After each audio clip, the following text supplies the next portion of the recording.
Olá! Navegar na internet tem suas regras e o Marco Civil, que completa 3 anos, regulamenta o uso da rede no Brasil. Quando o seu nome, por alguma razão, é difamado e você não quer que ele continue aparecendo em sites de busca, você tem o direito ao esquecimento. É disso que vamos falar hoje e entender por que ele não está no Marco Civil, mas ainda assim é direito que pode ser discutido na Justiça. Quem conversa com a gente sobre esse tema é Celina Bottino. Ela é diretora de projetos do ITS. Tudo bem com você, Celina? Oi, tudo bem. Diga pra gente quando a pessoa pode pedir, enfim, ter o direito de ter o seu nome retirado da internet, de um site. Olha, isso é um assunto super bom que a gente está conversando aqui, até porque acho que gera várias dúvidas, né, entre as pessoas. Acho que, no fundo, esse termo, direito ao esquecimento, ele dá a entender uma coisa, mas na prática a gente acha que não é bem assim, até porque o Marco Civil não prevê um chamado direito ao esquecimento. O que seria isso, né? Seria o pedido de desindexar um termo a um conteúdo. Então, você não colocar um determinado nome no provedor de busca, por exemplo, no Google, e não vincular determinado conteúdo. Então, às vezes, uma pessoa não quer vincular o nome dela a um fato que aconteceu envolvendo ela mesma, e aí chama-se esse tal de direito de esquecimento. Só que isso não é previsto pelo Marco Civil, né, na internet. O que o Marco Civil prevê, no seu artigo 19, é a possibilidade de pessoas, né, pedirem remoções de conteúdo. Então, seria um pedido de um terceiro pedir remoção de um conteúdo que foi postado num provedor de aplicação, que seria uma rede social, um Facebook, ou um YouTube e afins. E aí, só que o pedido dessa remoção de conteúdo tem que passar por um processo judicial e o provedor só vai ser responsabilizado civilmente se ele não retirar o conteúdo depois de uma decisão judicial. Nada impede que a pessoa possa notificar diretamente a uma rede social ou provedor de conteúdo pedindo a remoção de determinado conteúdo. A pessoa pode fazer isso, pedir retirada tanto do nome dela quanto de um post, e ela pode pedir diretamente ao provedor antes de acionar a justiça, então? Não, em tese ela pode pedir. A questão é que normalmente os provedores não concedem isso porque o que o Marco Civil vem dizer é que se eles não retirarem, eles não vão ser responsabilizados nesse momento. Eles só poderiam ser responsabilizados. Então, nesse primeiro momento, é livre decisão da própria empresa decidir ou não retirar determinado conteúdo. Eles podem fazer. Agora, eles não são obrigados legalmente a fazer antes de uma decisão judicial decidindo sobre isso. Por que a importância do Marco Civil ter estabelecido que a responsabilidade civil de intermediários deveria ser pós uma decisão judicial? Porque, do outro lado, né, você tem o direito, vamos dizer, à honra, ao nome de uma pessoa que se diz potencialmente lesada por determinado conteúdo, só que, por outro lado, você tem a liberdade de expressão e o direito de acesso à informação. O que a gente vê no Brasil, especialmente próximo a épocas de eleição, são muitos pedidos de políticos, especialmente, para remover conteúdos que não lhe agradam.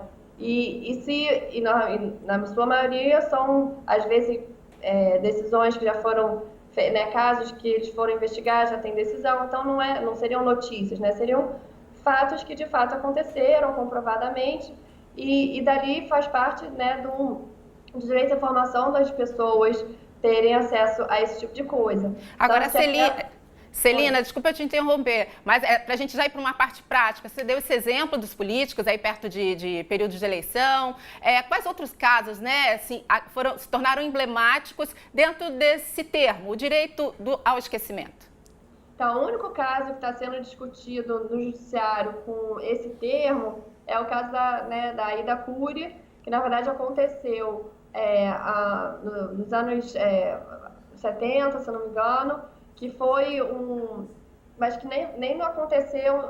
O objetivo desse pedido foi porque foi vinculado naquele programa Linha Direta, o caso que foi o assassinato da Aida Cury, e a família dela não queria que isso fosse mostrado de novo e reviveram tudo aquilo que aconteceu na época com ela.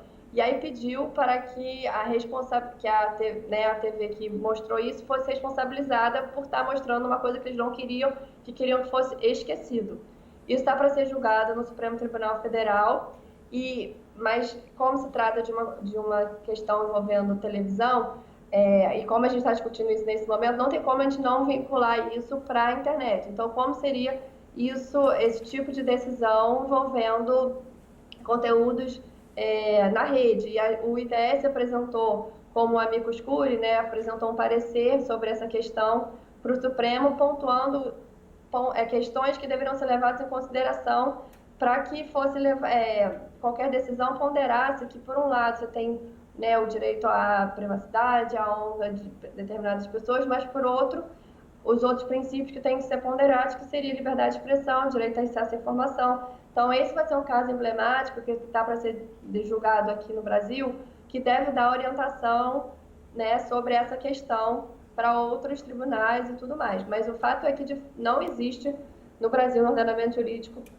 um chamado direito ao esquecimento. Você tem sim, na verdade, tem projetos de leis que querem incluir isso. Inclusive, um deles foi do deputado Eduardo Cunha, que apresentou um projeto de lei dizendo que qualquer pessoa poderia pedir remoção de determinado conteúdo para os provedores né, de acesso ao conteúdo. E isso está para ser discutido no Congresso, mas até então a gente não tem, de fato, um direito ao esquecimento assim. E a gente acha que é importante que isso seja uma coisa que não possa ser usada de uma maneira, né, sem respaldo, sem balizamento, porque é muito importante a gente poder garantir um ambiente de livre expressão, senão acaba que os provedores acabam fazendo censura privada, então eles podem acabar decidindo o que eles vão aceitar, divulgar ou não, né, postar ou não nas redes.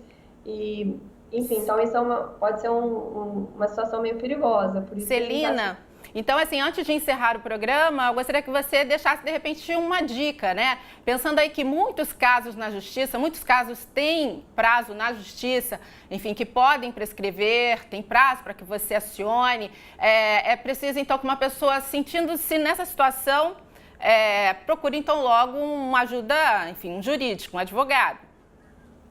Sim, a gente, na verdade, quando eu digo que o Marco Civil não diz, não fala no direito de esquecimento, mas tem a prever a possibilidade de você remover, dependendo da situação, se for um caso envolvendo, que a gente chama pornografia de vingança, um caso envolvendo conteúdos de cunho sexual que foi postado sem o consentimento de uma das pessoas, esse sim você pode acionar diretamente o provedor e com apenas uma notificação, ele, nesse caso, é obrigado a retirar o conteúdo.